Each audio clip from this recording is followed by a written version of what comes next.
Hello बच्चों, model classes में आपका स्वागत है और मैं हूं भगवान लाल कुमार। हम विज्ञान पढ़ रहे हैं। पिछले वीडियो में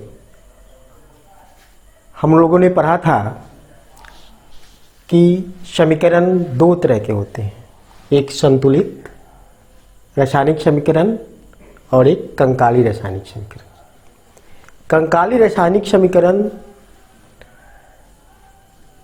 को संतुलित करते हैं, किया जाता है, संतुलित करके लिखा जाता है। आखिर हमारे मन में यह विचार उठता है, आपके मन में यह बात उठती होगी कि संतुलित रासायनिक समीकरण लिखने की जरूरत क्या है? कंकाली रासायनिक समीकरण से हमारा काम क्यों नहीं चलेगा? इसी प्रश्न का उत्तर हम खोजने की कोशिश करेंगे। आइए खोजते हैं। देखिए, कंकाली रासायनिक समीकरण को संतुलित करने की आवश्यकता क्यों है? Why we need to balance a skeletal chemical equation? इस प्रश्न का जवाब हम खोजने की कोशिश करते हैं। आपने पिछली कक्षाओं में पढ़ा है द्रव्यमान संरक्षण का नियम, law of conservation of mass, याद है? नहीं तो आइए दोहराते हैं, रिकॉल करते हैं।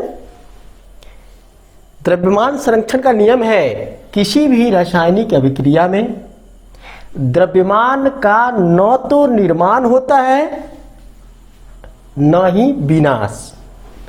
द्रव्यमान का न तो निर्माण होता है न ही विनाश किसी भी रासायनिक अभिक्रिया में। ठीक है, किसी भी रासायनिक अभिक्रिया में, चाहे कोई भी रासायनिक अभिक्रिया हो, उसमें द्रव्यमान का न तो निर्माण होता है और न ही विनाश होता है। इसको अंग्रेजी में कह सकते हैं मास can neither be created nor destroyed in a chemical reaction. मास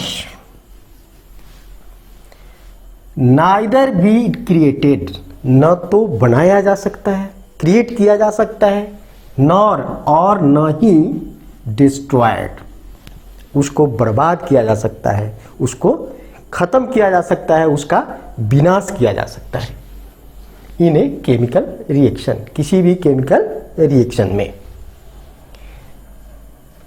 इसका अर्थ यह है कि किसी भी रासायनिक समीकरण में होता क्या है? रासायनिक समीकरण में तीर के पहले को कहते हैं अभिकारक और तीर के बाद को कहते हैं उत्पाद। तो किसी भी रासायनिक समीकरण में उत्पाद या उत्पाद में मौजूद तत्वों का कुल द्रव्यमान, उत्पाद या उत्पादों में मौजूद तत्व, एक से अधिक तत्व हो सकते हैं, तत्वों सबको जोड़ करके कुल द्रव्यमान, मतलब सबके द्रव्यमान को जोड़कर बराबर होता है किसके? अभिकारक या अभिकारकों में मौजूद तत्वों के कुल द्रव्यमान के बराबर। ठीक है, मतलब किसी भी रासायनिक अभिक्रिया में अभिकारक में मौजूद तत्वों के कुल द्रव्यमान को जोड़ देंगे और अभिकारक में मौजूद तत्वों के कुल द्रव्यमान को जोड़ देंगे तो दोनों बराबर होना चाहिए। किसके अनुसार? द्रव्यमान संरक्षण नियम के अनुसार। इसको कह सकते हैं, जब अंग्रेजी में हम इसको कह सकते हैं in a chemical reaction the total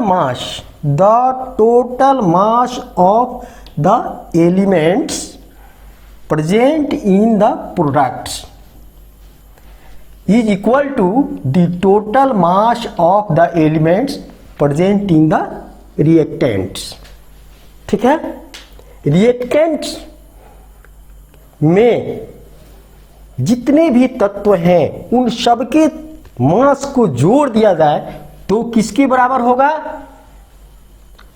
products में मौजूद तत्वों के कुल द्रव्यमान के बराबर। इसका अर्थ क्या है? इसको दूसरे शब्द में हम कैसे कह सकते हैं?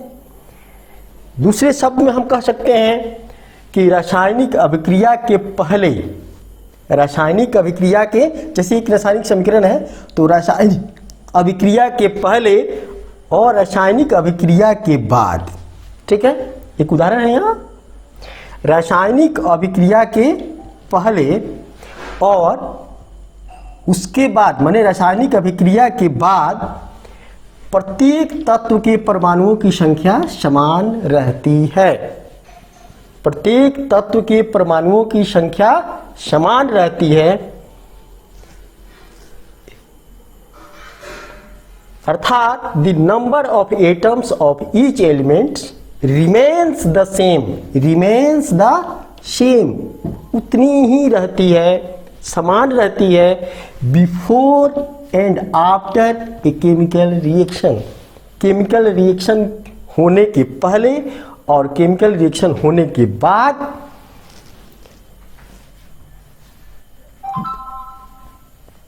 प्रत्येक तत्व के परमाणुओं की संख्या क्या होती है, बराबर होती है।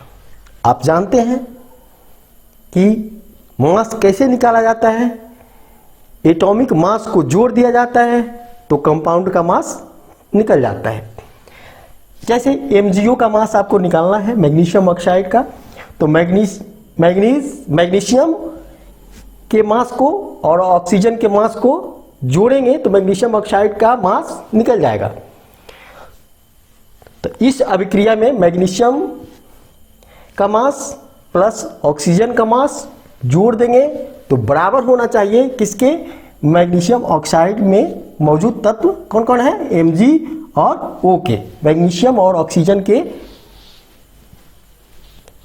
मास के बराबर, ठीक है। तो इसीलिए हमें रासायनिक समीकरण को संतुलित करने की जरूरत पड़ती है।